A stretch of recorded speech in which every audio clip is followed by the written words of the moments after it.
नेपाल, जहां social media ban के विरोध में शुरू हुआ एक छोटा सा आंदोलन अब हिंसक विद्रोह में बदल चुका है।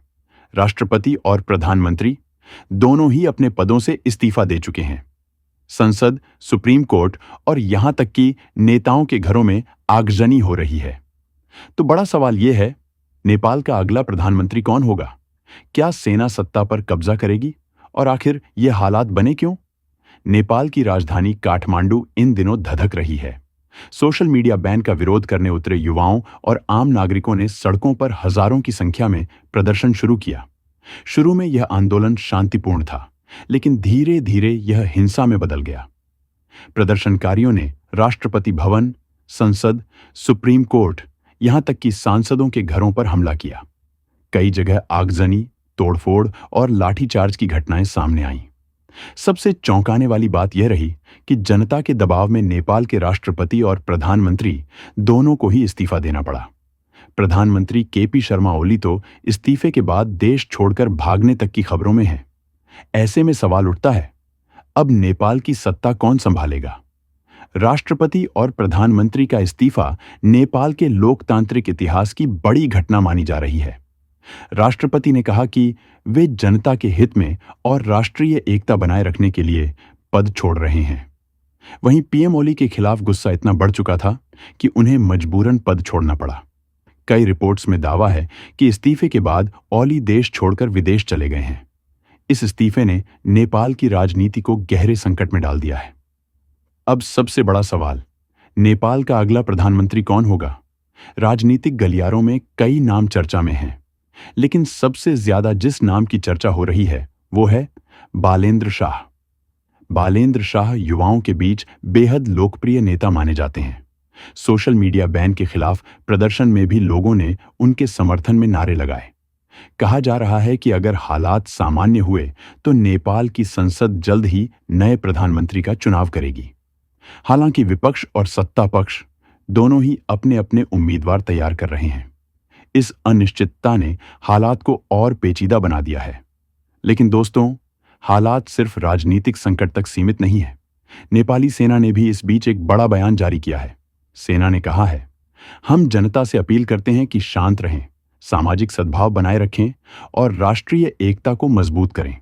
हम हर हालत में जनता की सुरक्षा और संपत्ति की रक्षा के लिए प्रतिबद्ध हैं। अब सवाल यह है, क्या नेपाल की सेना सत्ता अपने हाथों में ले सकती है? नेपाल के संविधान के अनुच्छेद 267 में सेना की तैनाती के दो प्रावधान दिए गए हैं। उप अनुच्छेद 4, सेना को आपदा प्रबंधन, विकास कार्य या अन्य संघीय कानूनी कार्यों के लिए तैनात किया जा सकता है। उप अनुच्छेद 6, युद्ध, बाहरी आक्रमण, सशस्त्र विद्रोह या गंभीर आर्थिक संकट की स्थिति में सेना तैनात की जा सकती है। आज नेपाल की जो स्थिति है उसे सशस्त्र विद्रोह और गंभीर आर्थिक संकट कहा जा सकता है। इसी आधार पर सेना को सत्ता संभालने का रास्ता मिल सकता है। यानी आने वाले दिनों में सेना नेपाल की राजनीति में सीधे तौर पर प्रवेश कर सकती है। लेकिन दोस्तों, यह संकट सिर्फ नेताओं या सेना का नहीं है। नेपाल की आम जनता, खासकर युवा पीढ़ी, बेहद गुस्से में है। जनरेशन ज़ेड यानी जेन जेड मूवमेंट इस पूरे विद्रोह का नेतृत्व कर रहा है। इनकी सबसे बड़ी मांग है अभिव्यक्ति की स्वतंत्रता और लोकतंत्र की रक्षा। सोशल मीडिया बैन इनके लिए आखिरी चिंगारी साबित हुआ। आज हालात ये हैं कि आम लोग लोकतांत्रिक व्यवस्था पर भरोसा खोते जा रहे हैं।